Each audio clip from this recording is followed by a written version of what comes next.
Welcome our viewers to the 9th episode of the Property Investors Network, a show where we discuss and learn about investing in property in Africa in about 10 minutes. This is a special episode in which we are going to recap and just do a revision of all that we have learned, and also we'll do a short answer and question session. Now, thank you so much for sharing the on YouTube. Thank you for liking, commenting. Where I'm reading every comment that you put. Thank you so much for the views. Thank you so much for sharing. I really appreciate your support. Coming back to today's episode, I'm going to go over all the episodes that we have done up to today, because today is the 9th episode. Right, let's go back from the beginning. In episode 1, it was the introduction of the show, where I introduced the show and myself. In episode number 2, we spoke about why invest in property. That was the first part of it. We look at the advantages of property. There's an increase of value. You get rental income, there are tax benefit, there's leverage. So those are the benefits that are there investing in property. If you want to know more, please go back to episode number 2, then you'll know the advantages of investing in property.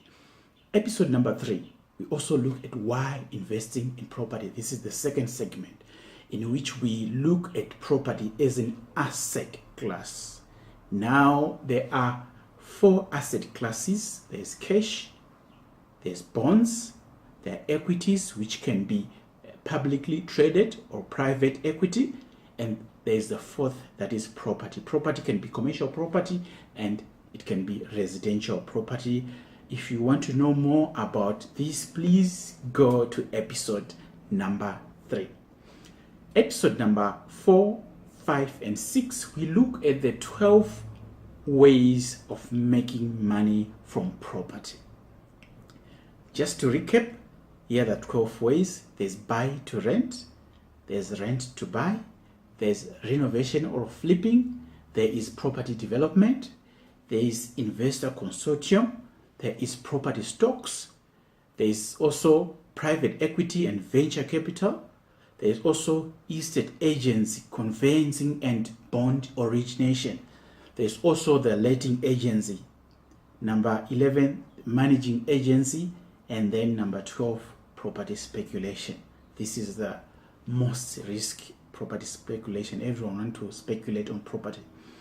Okay, so if you want to know more about these 12 ways of making money from property, please go back and watch episode number 4, 5, and 6. Now, in episode number 7, we looked at property as an inheritance, and I was saying, where are the properties of your fathers, your forefathers, and what happened to that property, and how we should not make the same mistake so that today those properties will be there. We also looked at stop playing the blame game, where I said accusation, blaming, and complaining are the ABC of losers. So stop complaining, blaming the government, blaming your parents, blaming your school, blaming everybody except yourself. Episode number 8, that was the previous episode, we look at the best way of getting started in property. The best way of starting is by learning. And before we spoke about learning, I also mentioned that your earning in life is proportional to the value that you give. So if you want your income or your earning to increase, you've got to increase the value of what you give out. Sometimes you've got to develop yourself, have more skills, upgrade your skills, upgrade your knowledge so that you can give more value. Excuse me.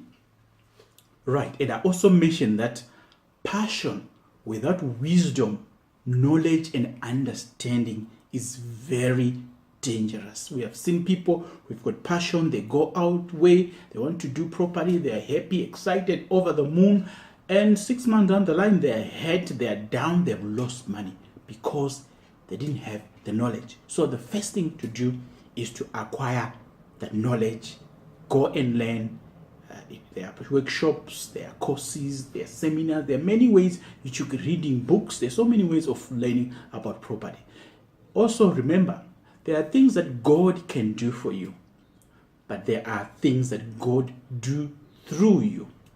So this is one of the things that God do through you. You have to take action. You've got to do something. If you want to invest in property, go out there. Meet the letting agents. See the houses that are on sale. You've got to get into the game. You can't just watch and wish and wish. No. It's time for action. Do it now. Today, call an agent. Go and view a house that is being sold. Talk to them. Hear what's happening. And there you start to learn. And you start to see that, no, perhaps you can do it. But you have to leave the place you are sitting and then just have to do it. Move on and go ahead.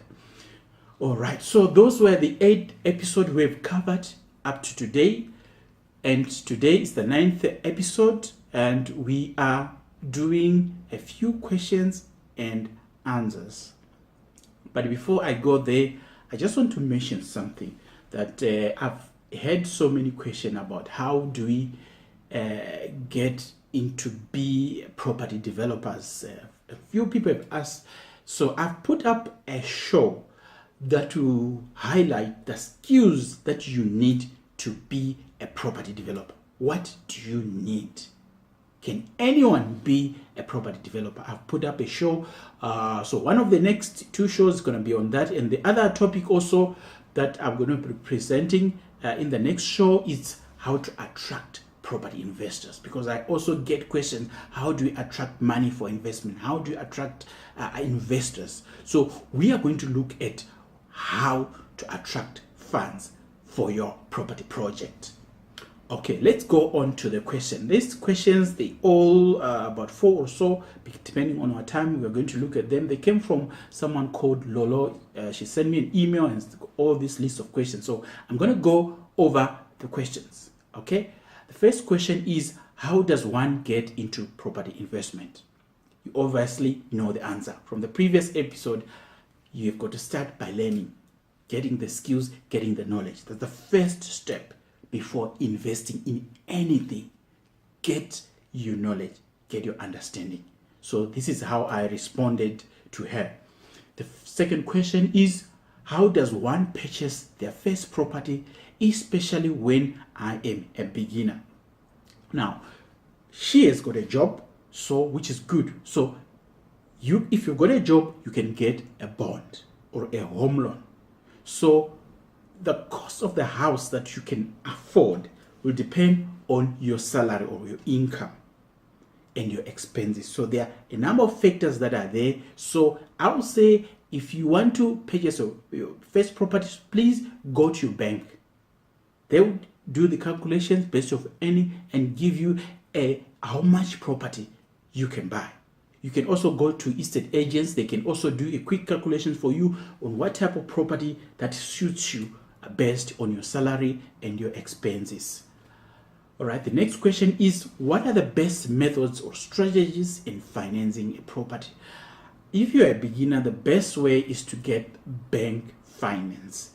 And there are other ways also of raising finance, maybe from families and so forth. But the bank is the best place to get funding for your first property. You can use a bond originator. We will talk about that in the future episode, who can assist you to get the best rates or best term for your loan. The next question is, where does one begin looking for property? Yes, there's so many places you can look for. You can go online. There's a property. If you're in South Africa, there's Property Cosa. There's a Private Property Cosa. Those are the websites that you can look at and begin your search. You see the houses. You can also search by location, by prices, and also please contact real estate agents. They're very helpful. Go to a number of them, see what houses they have and how much they cost.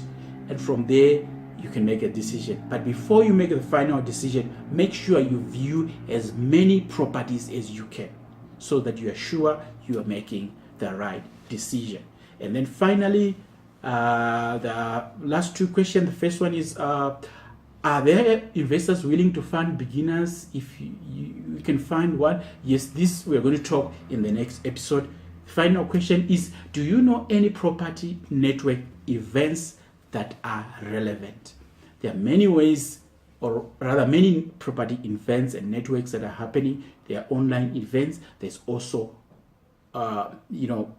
offline or real events that you can attend. So they are on Facebook. If you search property networks, property groups, there's a lot of property groups and also pages that you can connect yourself with. So these are the questions that are for today. So thank you so much, viewers, for watching this show. Just to remind you that our next two episodes, we are going to look at how to attract investor to your property project, and also we will look at what skills do you need to be a property developer. Thank you so much for watching. Please subscribe to the channel. Please like and share these videos with your friends. You're welcome to comment. If you need a transcript of this show, please send me an email. Otherwise, next time, have a great day. Thank you so much.